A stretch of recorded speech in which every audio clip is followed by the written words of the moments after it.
Cette vidéo de Mixdeal vous est présentée en collaboration avec le Café Dragon de Bel-Oeil. Bien plus que des jeux. Bonjour tout le monde, ici Sophie de Mixdeal et je suis vraiment contente et excitée de vous présenter la nouvelle vidéo d'aujourd'hui qui va être la première d'une série de 4 vidéos où je vous présente les stratégies gagnantes pour chacune des factions de Root.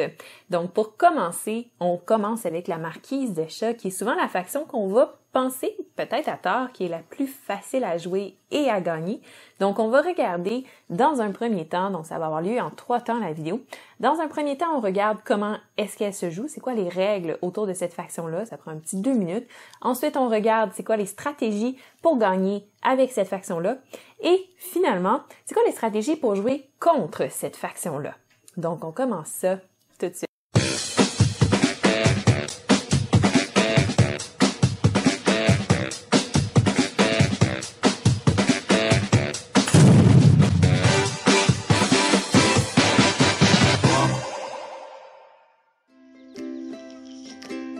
Commençons tout d'abord par voir comment cette faction-là se joue. La marquise de chat occupe le sous-bois et la majorité des clairières en début de partie. Son objectif, devenir une puissance industrielle et militaire.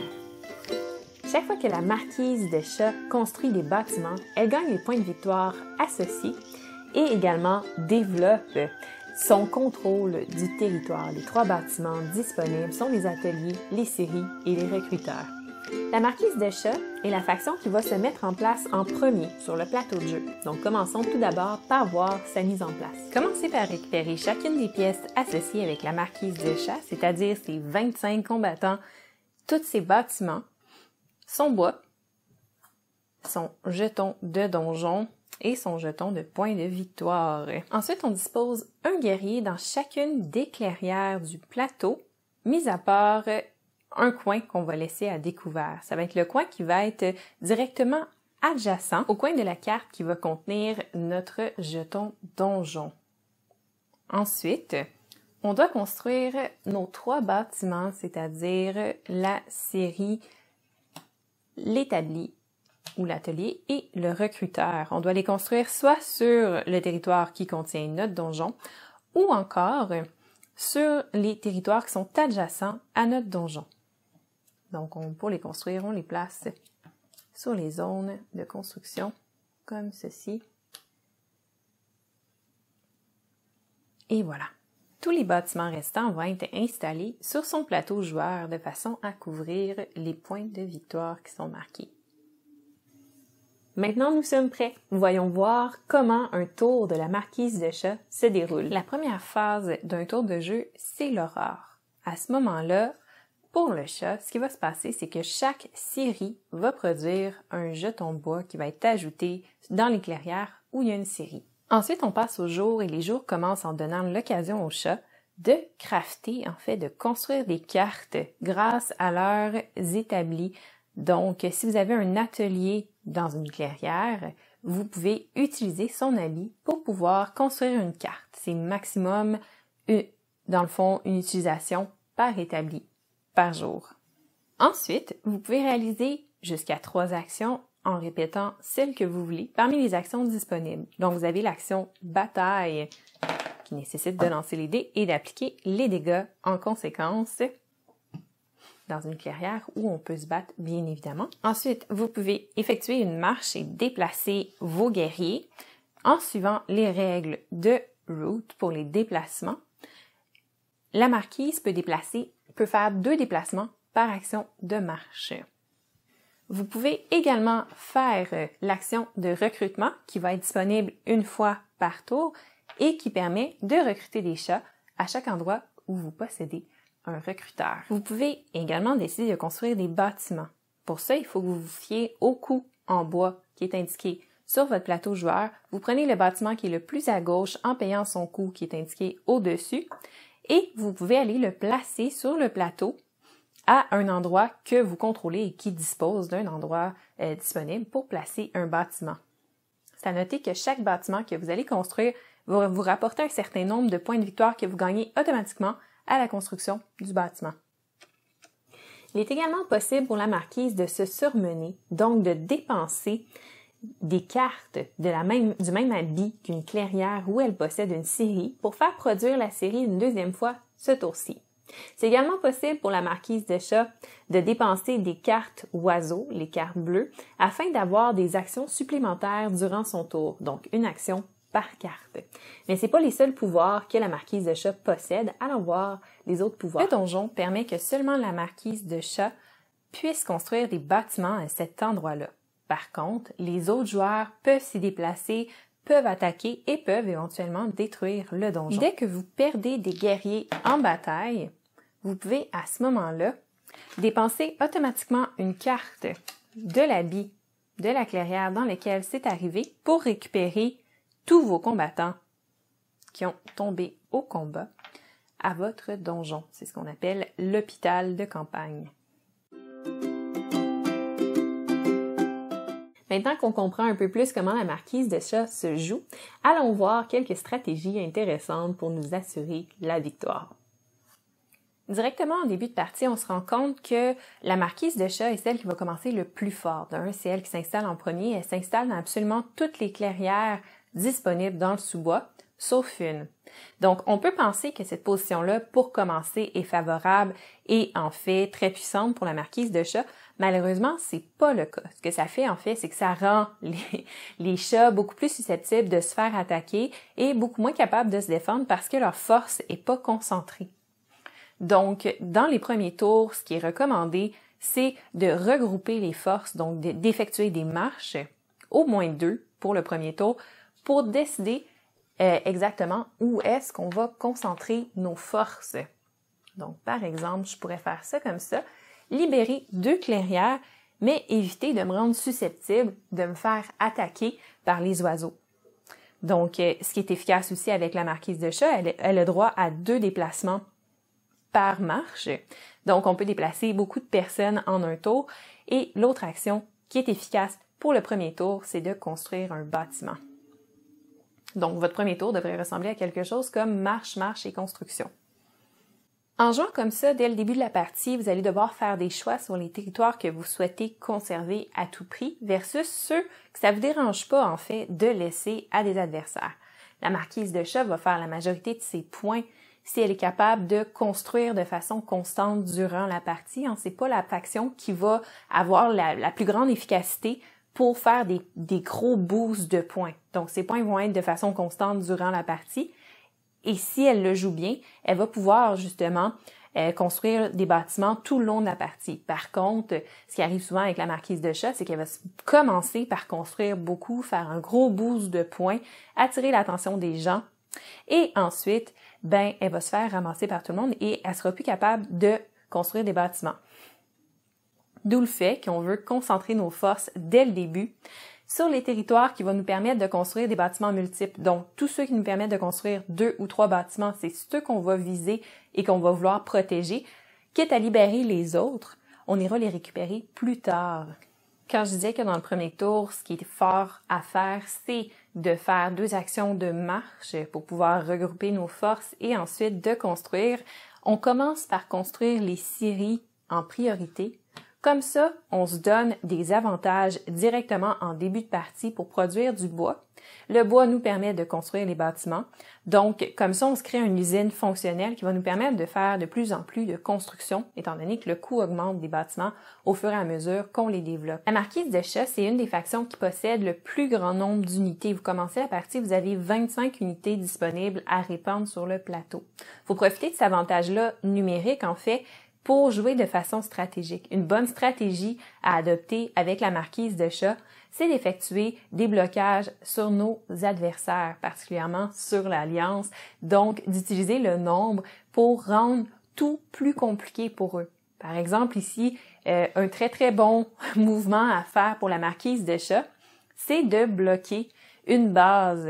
Donc, pas nécessairement de l'attaquer, mais en la bloquant comme ça, en bloquant les issues, non seulement c'est beaucoup plus cher pour répandre la sympathie, mais c'est également plus compliqué pour l'Alliance après ça de sortir des soldats, étant donné que les autres sont pas très nombreux, et de les étendre un peu partout sur la carte. Donc, en faisant ça, on garde le contrôle. Faut être prudent avec l'Alliance quand ils vont commencer à répandre leur sympathie sur nos territoires où on possède plusieurs bâtiments. En fin de partie, ça devient intéressant de se faire détruire des bâtiments parce que ça nous permet de les recréer et se refaire des points de victoire. Par contre, en début de partie, quand on essaie de se créer un stratagème, de se créer une production de bois qui est efficace, à ce moment-là, ça peut quand même être dévastateur que l'Alliance décide de faire une révolte sur notre territoire. Donc, dans tous les cas, si un jeton de sympathie sur votre territoire, ça vaut toujours la peine de le détruire. Une bonne stratégie à adopter avec la marquise de chat, c'est de former une muraille autour de notre donjon. Donc, tous les territoires qui sont adjacents à notre donjon, on va développer le plus possible des bâtiments, avoir le plus de guerriers, à peu près 3-4 par territoire, pour qu'on soit difficile à attaquer et qu'on soit capable de regrouper nos forces pour ensuite se développer autour. Donc après ça, ça sera pas trop compliqué d'aller défendre les territoires, mais ça revient à ce que je disais au début. Donc, il faut se regrouper puis choisir les territoires qu'on veut contrôler en début de partie. Le reste, après ça, on ira les contrôler plus tard et en plus, ça va nous donner des points de victoire en détruisant les bâtiments des autres joueurs. Ça peut sembler intéressant, surtout en début de partie, de commencer avec une stratégie qui nous permet de crafter beaucoup d'items en développant beaucoup d'ateliers, puis comme ça, faire beaucoup de points de victoire. Par contre, en faisant ça, ce qui arrive, c'est qu'on monte rapidement dans les points, on devient rapidement une menace pour les autres joueurs, et là, ils s'allient pour pouvoir nous attaquer. Donc, il faut faire ça avec parcimonie, et surtout quand on joue avec le vagabond, on essaie de faire attention à ce qu'on va crafter. Donc, craftez jamais de théière, puis pour le reste, c'est libre à votre jugement. La marquise de chat, c'est un peu la faction qui est responsable d'agir un peu comme un modérateur. C'est lui qui va ralentir, en fait, les autres joueurs. Pourquoi? Parce que les points que la marquise de chat va faire durant la partie, ils se font de façon lente et constante versus les autres factions qui peuvent faire des gros boosts de points en milieu de partie et vous voler la victoire. Donc, vous voulez vous assurer que ça arrive pas. Donc, pour chaque faction, il va falloir gérer pour pas leur donner trop de points d'un coup. Puis, c'est ça, en fait. Donc, l'Alliance, par exemple, toujours détruire les jetons de sympathie qui sont sur votre territoire, ça vaut tout le temps la peine. Ça vaut 1 point, puis ça évite de faire des révoltes et ça nuit un peu au développement de l'Alliance. Puis, aussi, une autre chose, comme je disais tantôt, on se regroupe pour faire des territoires qui coûtent beaucoup plus cher, beaucoup plus de cartes à l'Alliance pour développer sa sympathie-là. Meilleure chose que vous pouvez faire contre l'Alliance, bloquer son territoire où il va avoir sa base. Comme ça, elle va pouvoir sortir des guerriers. Mais si vous contrôlez les territoires adjacents puis ce territoire-là, ça va être extrêmement compliqué pour elle d'aller, en fait, se déplacer avec ses guerriers pour créer plus de sympathie. Donc, comme ça, on va briser un peu la machine. Quand vous vous retrouvez avec une base, c'est un peu libre à vous. Donc, si il y a un seul personnage ou si elle est libre, ça vaut quasiment tout le temps la peine de l'attaquer pour la détruire. Plus que ça, ça, c'est libre à vous de décider selon ce que vous avez, mais faut toujours se rappeler, par exemple, que si vous attaquez un petit guerrier, ils vont utiliser le dé le plus gros pour vous attaquer. Avec, encore une fois, la faction des oiseaux, ça va encore être votre rôle de les modérer. C'est le genre de faction qui va pas faire beaucoup de points au début, on va laisser un peu aller. Puis finalement, on se rend compte, quand il est trop tard, qu'elle fait beaucoup trop de points. Puis là, c'est dur à arrêter. Ce qu'on veut, c'est qu'elle collapse au moins une fois pendant la partie et idéalement le plus tôt possible. Donc, à ce moment-là, ce que vous voulez faire, c'est regarder son décret, qu'est-ce qu'elle doit faire, essayer de l'en empêcher. Un bon truc, c'est de détruire le plus possible les nids. Donc, si elle laisse des nids qui sont pas protégés, allez les attaquer pour les détruire. S'il y a pas beaucoup d'oiseaux, ça vaut la peine aussi. Détruire un peu de leurs combattants. En fait, on essaie, c'est ça, de détruire leur nid qui leur apporte des points. Essayez de faire en sorte qu'ils collapsent pendant leur tour pour essayer de contrôler, qu'ils développent pas trop et qu'ils fassent pas trop de points par tour. Je pense que dans les personnages qui peuvent avancer tranquillement puis faire un gros boost de points qu'on n'a pas vu venir, le vagabond, c'est peut-être un des pires là-dedans. Donc, c'est un peu notre travail aussi de le modérer. Par contre, c'est plus difficile quand on est le seul à l'attaquer. Mais quoi que vous faites, craftez jamais de théière. C'est vraiment très, très, très fort pour Le vagabond, ça lui permet de récupérer plus d'items à chaque tour. Et c'est sûr que si, tôt dans la partie, vous pouvez lui faire beaucoup de dommages sur ses items, vous le ralentissez grandement, ça peut aider. Dans les cartes qui sont fortes pour la marquise de chat, en fait, les cartes dominance, gardez toujours ça dans vos mains. Si vous en avez dès le début de la partie, vous savez dès lors, en fait, comment vous développer puis comment faire votre stratégie. S'il y a une faction qui peut gagner facilement par dominance puis qui est presque imbattable quand on la joue bien, c'est la faction de la marquise parce que vous êtes nombreux sur la map. C'est facile d'aller chercher ces territoires-là puis de les protéger en mettant beaucoup de chats là. Et les 10 premiers points que ça prend pour pouvoir gagner par dominance, c'est facile de les faire en construisant vos bâtiments, tout ça. C'est souvent par la suite que la production de points ralentit. Donc, c'est une super bonne stratégie pour le chat de gagner par dominance. Jetez pas ces cartes-là. D'autres cartes qu'il faut pas jeter puis qui sont très intéressantes pour le chat, c'est toutes les cartes oiseaux comme celle-ci. Parce que les cartes oiseaux, ce que ça fait, ça vous permet d'avoir plus d'actions. C'est ce qu'on essaie de faire en jouant avec la marquise de chat. On essaie de faire le maximum d'actions par tour pour se développer le plus rapidement possible et envahir les autres. Donc, toutes les cartes oiseaux, mis à part les cartes peut-être dans le fond ambush, qui sont les cartes embuscade, vous décidez à ce moment-là ce que vous faites avec, mais tout le reste des cartes, conservez-les. 2 cartes qui vont être intéressantes aussi pour le chat, c'est des cartes qui vont donner plus d'actions. Comme je dis, on va essayer de se développer le plus rapidement possible, maximiser le nombre d'actions qu'on peut faire dans un tour pour faire le maximum de points. Il faut vraiment jouer extrêmement agressif. Et c'est sûr que toutes les cartes, vous allez vous faire attaquer, c'est inévitable avec le chat. Toutes les cartes qui vous donnent un avantage quelconque en bataille, que ce soit plus de défense, une immunité contre les cartes justement embuscade ou encore plus d'attaques, c'est des cartes qui vont être intéressantes pour vous. Vous êtes nombreux, vous êtes envahissants, quand les gens vont commencer à réaliser que vous faites beaucoup de points, ils vont vouloir vous les enlever. Donc, vous allez vous faire attaquer. Arrangez-vous pour que ça soit le plus difficile possible pour les autres joueurs. Finalement, le dernier conseil revient un peu à ce que je vous expliquais avec les cartes. Vous allez inévitablement vous faire attaquer durant la partie. Donc, la bonne stratégie, c'est de développer des recruteurs pour augmenter votre présence sur la carte, développer des séries pour pouvoir avoir beaucoup de bois pour construire les bâtiments. Essayez de vous spécialiser dans ces 2 choses-là. Idéalement, vous pouvez construire également, c'est sur des ateliers pour crafter des cartes, surtout en fin de partie, ça peut vous donner le dernier petit boost que vous avez besoin. Mais le focus, c'est vraiment d'étendre son contrôle sur le plateau. Donc, puis quoi qu'il arrive, ne jamais laisser quelqu'un proche de détruire votre donjon. C'est tellement puissant de pouvoir rapporter tout le temps vos bonhommes, en fait, là, en jeu pour avoir le plus de guerriers possible et d'avoir une place où les autres ne peuvent pas construire. Donc, protégez à tout coup votre donjon. Et c'est pas mal tous les conseils que je pouvais vous donner pour jouer la marquise de chat. Et voilà, c'est mes trucs pour gagner avec la marquise de chat. C'est une faction qui est facile à apprendre à jouer, mais qui est difficile à maîtriser. C'est pas une faction qui est facile à gagner avec, étant donné qu'elle a une croissance qui est très lente.